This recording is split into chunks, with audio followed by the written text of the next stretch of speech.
So 34 points for AD, 15 made three-pointers by, as I said, a Lakers team that was terrible from deep all season. How were they able to do that in Game 1?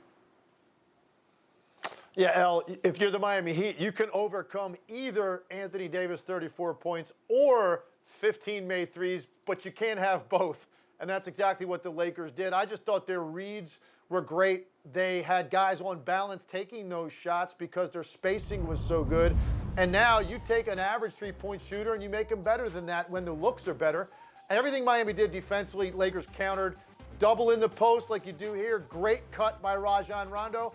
That drags the top defender into the lane, and now you've got 3 Lakers and 2 defenders on the weak side of the floor. Kyle Kuzma makes a great read, attacks the closeout guy, get that defender to pinch off the corner, and KCP now is lined up, shoulder square, on balance. That's a great shot for KCP. His percentages go up. Same thing here, attack the middle of the floor. Rondo's going to get that backline defender to commit, and now you've got Andre Iguodala playing 2 guys on the weak side of the floor. You swing it to Caruso. On balance, shoulder square. He's now better than a 30% three-point shooter. And then finally, get back in transition the way you're supposed to if you're the Heat. Wall up LeBron. Swing it to a guy that you want to take the shot. Solomon Hill backs off of him, dares him to take it. Rondo knocks it down again because he's squared up. He has time. He's on balance.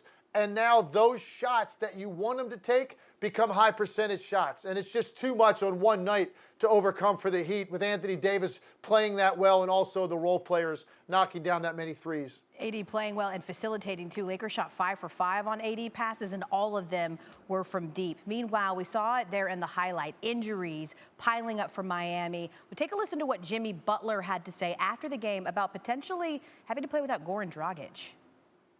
Be ready to go with or without Goran. We're still expected to win. We still know that we can.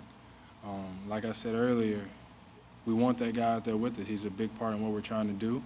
But until we can't have him back, we got to go out there and we got to fight even harder.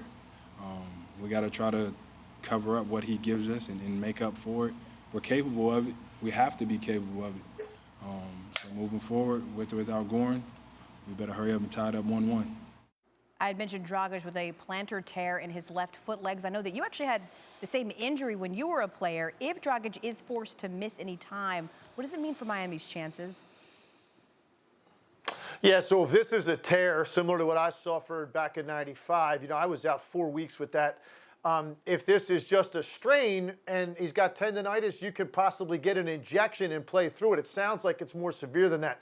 Well, now you take the brains of their operation on the court off the floor. You take a guy that I think is playing the best basketball of his career, a guy that makes plays, he makes shots, and you have a team that's already not that deep. You've put Miami in a real dilemma. Now, look, Kendrick Nunn can step in there, and you saw him play well in Game 1, and he's a guy that hasn't gotten a lot of run in the postseason, but he's a guy that's a first-team all-rookie player, so he's more than capable of coming in and putting up numbers. Tyler Hero is going to have to play better than he did in Game 1.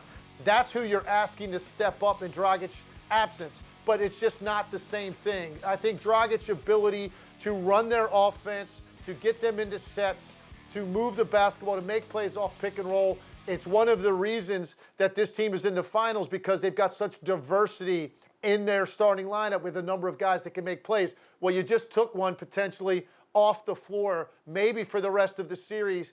That's just going to be too much for Miami to overcome. They will compete, they will battle, but when you take a guy that's playing that well out of the lineup and he's that important of a position, El, I don't know how you're supposed to deal with that if you're Eric Spoelstra. Legs, I've got a stat that tells you it may not matter whether the Heat are healthy or not. Over the last 25 postseasons, the Lakers are 29-0 when they take a 1-0 series lead, right? By far the most wins without a loss in that span. That's astounding. Thanks for watching ESPN on YouTube. For live streaming sports and premium content, subscribe to ESPN+.